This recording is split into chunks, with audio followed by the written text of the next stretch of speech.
میرا خیال ہے یہ بھی ایک ریزن ہے، بیکاز کووڈ کی وجہ سے بزنس تو اس طرح گرو نہیں کر رہے،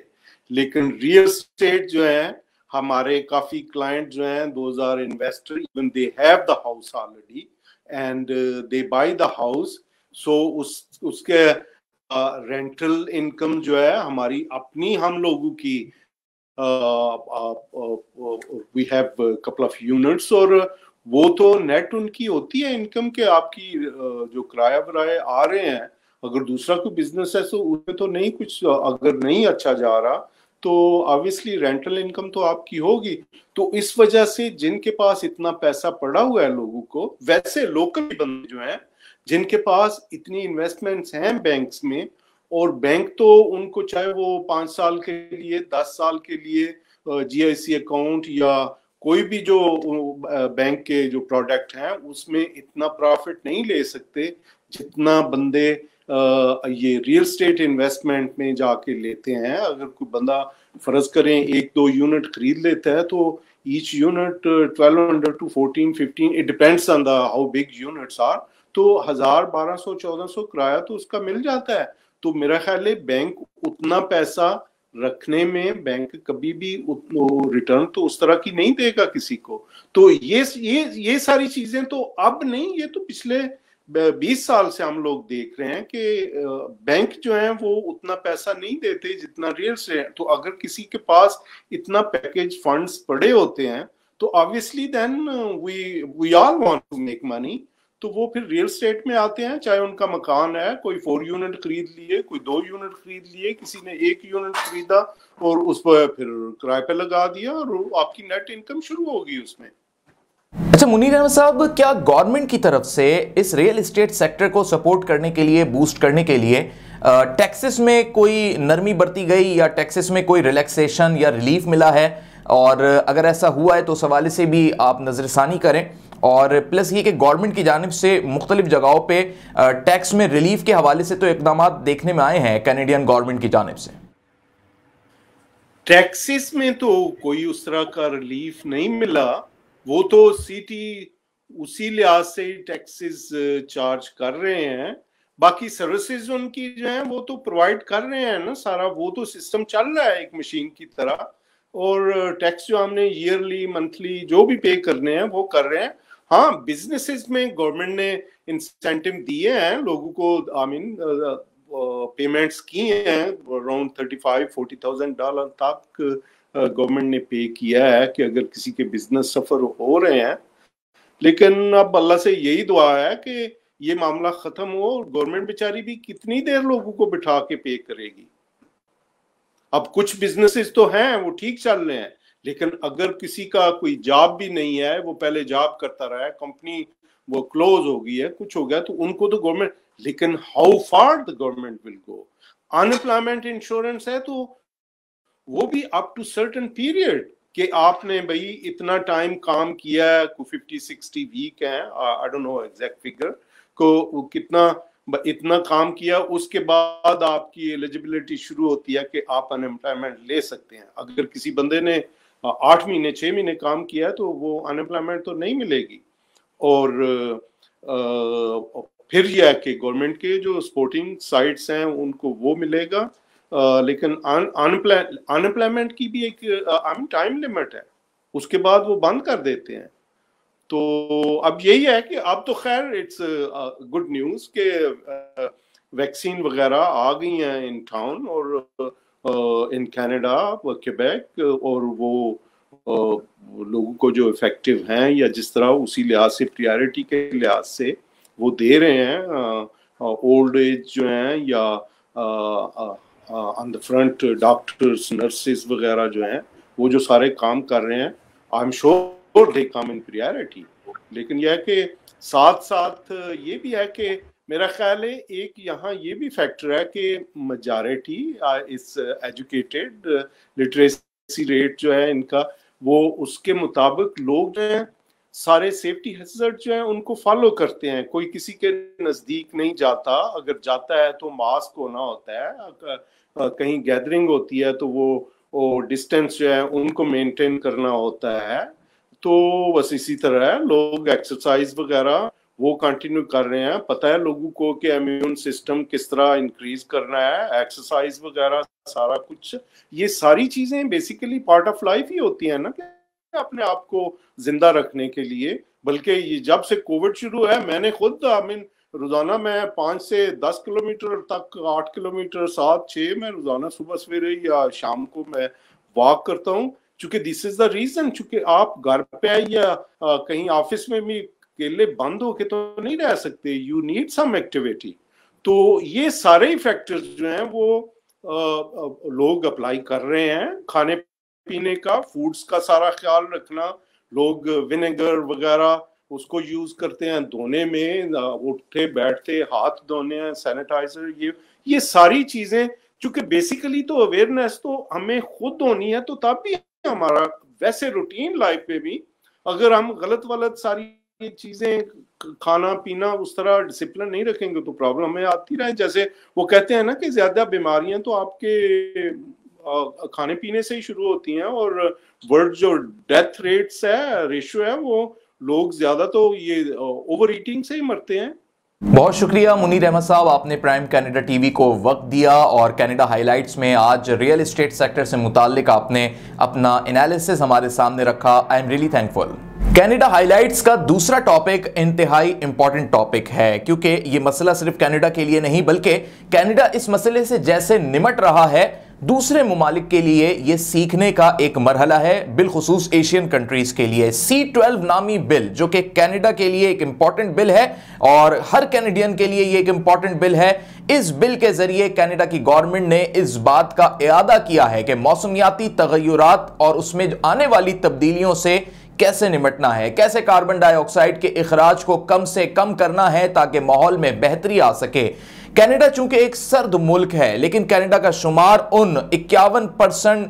کنٹریز میں ہوتا ہے, یعنی ان 126 ممالک میں ہوتا ہے پوری دنیا کے جو گلوبل اکانومی میں اپنا ایک بڑا اہم کردار ادا کر رہی ہیں. اور 2060 تک یعنی 2060 تک کینیڈا کی یہ خواہش ہے کہ 0% پہ لے آئے کاربن ڈائی آکسائڈ کے اخراج کو. اسی کے لیے ٹروڈو نے نیٹ زیرو ایمیشن پلان کو بھی پروپوز کیا ہے, جس کا بنیادی مقصد ہی یہی ہے کہ اگلی آنے والی گورنمنٹ کے اندر کینیڈا میں زیرو امیشن ہو کاربن ڈائی آکسائڈ کی. کیسے یہ امپلیمنٹ ہوگا, اس کے لیے لوگوں کی جانب سے بھرپور اس بات کا اظہار کیا جا رہا ہے کہ اس خطہ ارض کو بالخصوص کینیڈا کو اس بل کے ذریعے یقینی طور پہ اس پلان پر مرتب کر لیا جائے جس میں کاربن ڈائی آکسائڈ کا اخراج کم سے کم ہو اور پلس موسمیاتی تبدیلیوں سے انسان کی صحت کو بھی جو لاحق خطرات ہیں محفوظ رکھا جا سکے. اس وقت اگر ہم بات کریں 2005 کے اعداد و شمار کی تو اس وقت بھی گرین ہاؤس گیسز کے امیشن کے حوالے سے 30%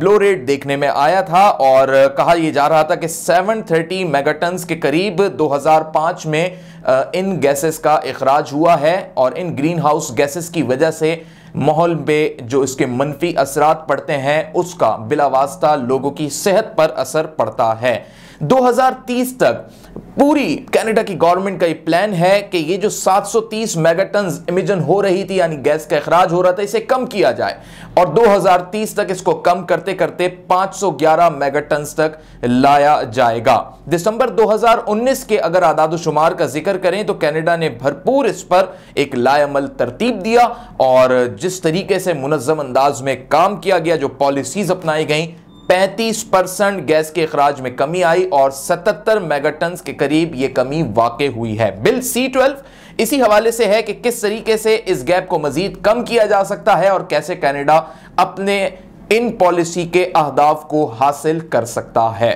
کینیڈا ہائی لائٹس کا تیسرا ٹاپک بھی انتہائی اہم ہے اور وہ ریلیٹڈ ہے کینیڈا کے ایک بل C-7 کے حوالے سے. بل C-7 ہے کیا, پہلے اس کو سمجھنے کی ضرورت ہے. بل C-7 ایک ایسا بل ہے جس میں ان لوگوں کے لیے ایک طریقے کی سہولت ہے جو جینا نہیں چاہتے یا میڈیکلی طور پہ ان کو یہ اسسٹنس فراہم کی جائے کہ اگر وہ اپنی زندگی کے اندر یہ فیصلہ کرتے ہیں کہ انہیں مر جانا ہے, یا ان کے اہل خانہ یہ فیصلہ کرتے ہیں کہ اب انہیں طبی موت دے دی جائے. اس حوالے سے ایک لبرل ایم پی نے جو کہ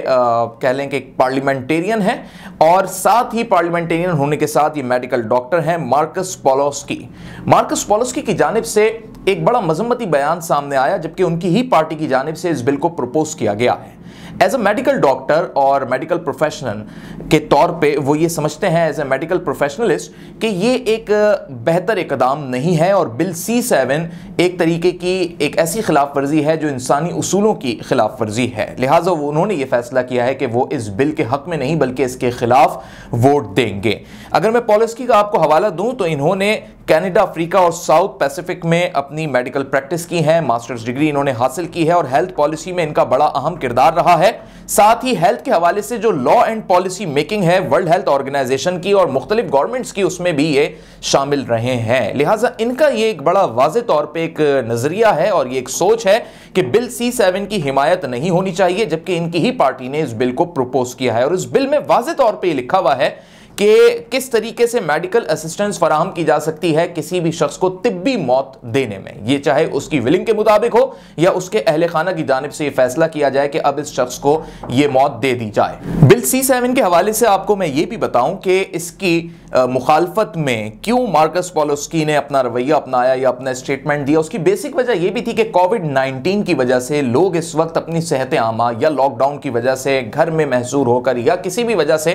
جو ڈپریشن کا شکار ہوئے ہیں لوگ، جو کہہ لیجئے کہ ایک فرسٹریشن کا بھی شکار ہوئے ہیں،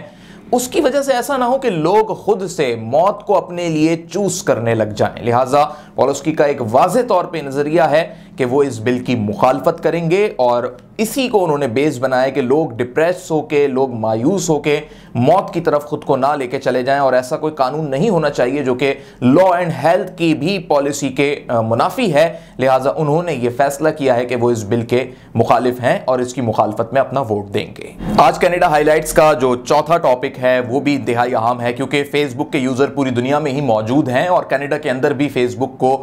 بلا شبہ استعمال کیا جاتا ہے، نہ صرف سوشل نیٹ ورکنگ کے لیے بلکہ بزنس کو پروموٹ کرنے کے لیے، اس کی مارکیٹنگ کے لیے، سیلز کو بڑھانے کے لیے، اور یہ ممکن ہوتا ہے جب فیس بک پر آپ ایڈورٹائز پوسٹ کرتے ہیں۔ فیس بک انتظامیہ نے ایک رول نیا متعارف کروا دیا ہے، نہ صرف رول متعارف کروایا ہے بلکہ واضح طور پہ اپنا پالیسی سٹیٹمنٹ بھی دیا ہے کہ کینیڈا کے اندر فیس بک یوزر اگر ایڈورٹائز کو پوسٹ کرتے ہیں تو اس میں ڈسکریمنیشن نہیں ہونی چاہیے، کیونکہ اس بات کو بے حد نوٹ کیا گیا ہے فیس بک انتظامیہ کی جانب سے کہ کینیڈا میں جن چیزوں کو ایڈورٹائز کیا جا رہا ہے اس میں ڈسکریمنیشن ہو رہی ہے۔ کس چیز کی یہ ڈسکریمنیشن ہو رہی ہے؟ یہ ڈسکریمنیشن ہو سکتی ہے جینڈر کی، ایج کی، پوسٹل کوڈ کی، اور کس کس چیز کے ایڈورٹائز سب سے زیادہ جو ہیں پروموٹ ہوئے ہیں یا مارکیٹ ہوئے ہیں کینیڈا سے، وہ ہے جابس، ہاؤسنگ اور کریڈٹ سروسز کے حوالے سے۔ لہٰذا اب فیس بک یوزر جو کینیڈا میں موجود ہیں اپنے بزنس کو پروموٹ کرنے کے لیے اگر وہ مارکیٹنگ کے پرسپیکٹو میں کسی بھی چیز کا ایڈورٹائز پوسٹ کرتے ہیں تو انہیں اس بات کا خیال رکھنا ہوگا کہ gender, age, postal code, even location, اس کی ڈسکریمنیشن نہ ہو، تاکہ اس بات کو بیلنس رکھا جا سکے۔ اور یہی فیس بک کینیڈا کے جو پالیسی میکرز ہیں، جو ان کی انتظامیہ ہے، یعنی جو head of public policy for Facebook in Canada ہیں، کیون چین کی جانب سے واضح طور پہ یہ سٹیٹمنٹ دیا گیا ہے، اور انہوں نے اس حوالے سے کچھ اعداد و شمار بھی جاری کیے ہیں جس میں انہوں نے کہا کہ ہماری ایڈ لائبریری میں 620 اس قسم کے کیسز لسٹڈ ہیں مونٹریال سے،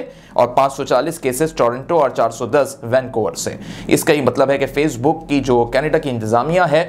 وہ اس چیز کو بے انتہا کلوزلی مانیٹر کر رہی تھی، اور اب انہوں نے واضح طور پہ نیکسٹ ایڈ پوسٹنگ کے لیے اپنی ایک پالیسی بتاتی ہے تاکہ لوگ اگر ایڈورٹائز کریں تو ڈسکریمنیشن کا خیال رکھیں کہ کسی بھی ایڈ میں ڈسکریمنیشن نہ ہو۔ اور آج کینیڈا ہائی لائٹس کا آخری ٹاپک کووڈ-19 کے حوالے سے ہے۔ کووڈ-19 کے تازہ اعداد و شمار ہم آپ کو بتائیں گے، جس میں البرٹا کے حوالے سے اگر میں آپ کو بتاؤں تو اس وقت